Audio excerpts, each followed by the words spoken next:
Em nome do Pai, do Filho e do Espírito Santo. Amém. A graça e a paz da parte de Deus, nosso Pai, nosso Criador, o amor e a ternura e a misericórdia de Jesus Cristo, nosso irmão e Redentor, a luz e a força e a santidade do Espírito Santo Paráclito, Consolador, estejam convosco.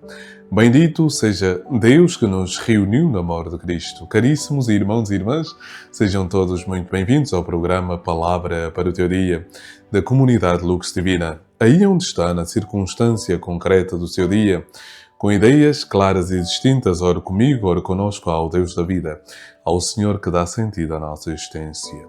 Oremos. Ó Jesus vivente em Maria, vindo viver e reinar em nós, consagra-nos hoje e sempre a sabedoria, para vivermos só para vós, vós que viveis e reinais com o Pai, na unidade do Espírito Santo, por todos os séculos dos séculos. Amém. Caríssimos irmãos e irmãs, o Evangelho deste dia extraído de São Mateus, capítulo 8, versículos de 18 a 22. Naquele tempo, vendo Jesus em torno de si uma grande multidão, decidiu passar à outra margem. Saiu-lhe ao encontro um escriba que lhe disse: Mestre, seguir-te-ei para onde quer que fores. Respondeu-lhe Jesus: As raposas têm tocas e as aves do céu têm ninhos, mas o Filho do Homem não tem onde reclinar a cabeça. Outro dos discípulos disse-lhe: Senhor, deixa-me ir primeiro sepultar meu pai. Mas Jesus, porém, respondeu-lhe: Segue-me e deixa os mortos sepultarem os seus mortos. Palavra da salvação. Glória a vós, Senhor. Por este santo Evangelho, perdoai-nos, Senhor. A alegria do Senhor é a nossa força. Caríssimos irmãos e irmãs, a vida cristã implica necessariamente 3 palavras. Disse isso na semana passada, se a memória não me engana. E dizia eu que a vida cristã passa pela ação, passa pelo pensamento e passa pela palavra. Ação, palavra e pensamento. E, caro irmão e cara irmã, aquilo que o Evangelho hoje nos propõe como leitura, como reflexão, é realmente uma luz que vem iluminar o nosso coração para percebermos que o caminho de Jesus, o caminho de Deus, não é algo que se fundamenta nos nossos critérios, na nossa vontade, na nossa razão. Não.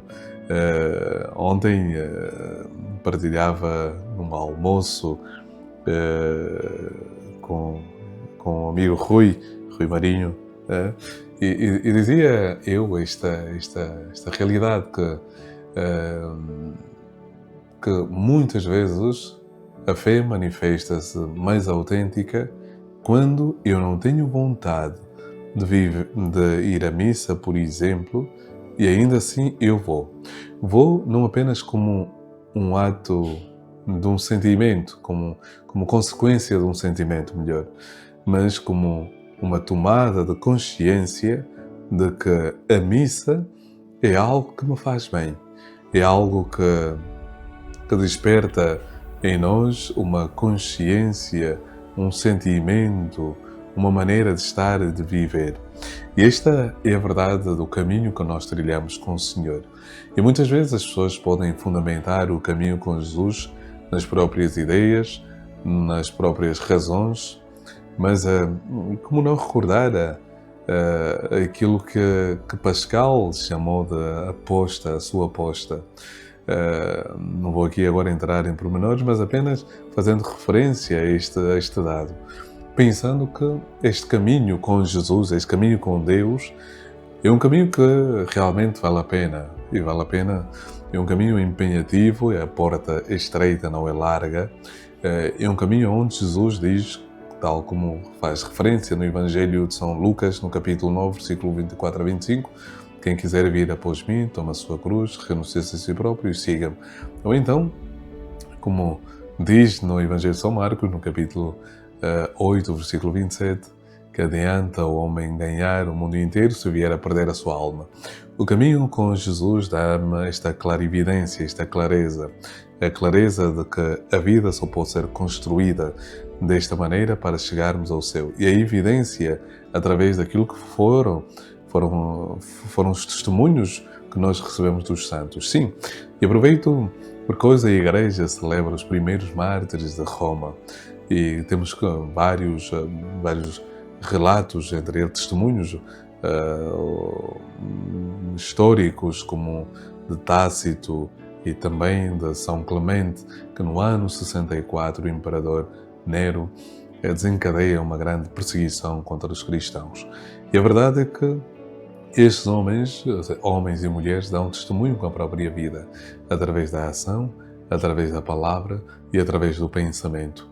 E ao mesmo tempo que estes homens dão testemunho, também despertam em nós essa consciência de que o caminho com Jesus, tal como não foi fácil para aqueles homens, tal como não está a ser fácil nesse momento para os cristãos na Síria, na Nigéria, no Iraque, no Irão e em tantos outros contextos onde os cristãos veem as suas liberdades condicionadas e perseguidos e até assassinados, como aconteceu há alguns dias na Síria.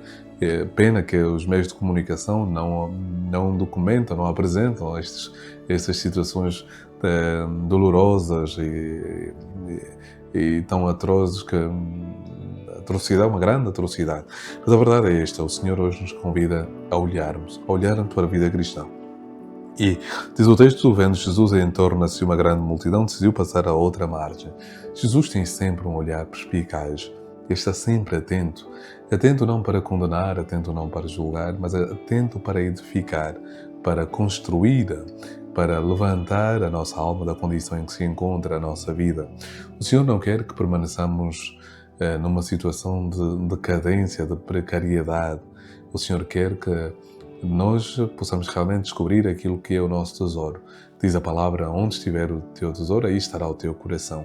Se o nosso coração estiver enraizado em Jesus, aí, se o nosso tesouro for o coração de Jesus, então o nosso coração também estará unido ao coração de Jesus. Portanto, tenhamos clareza disso.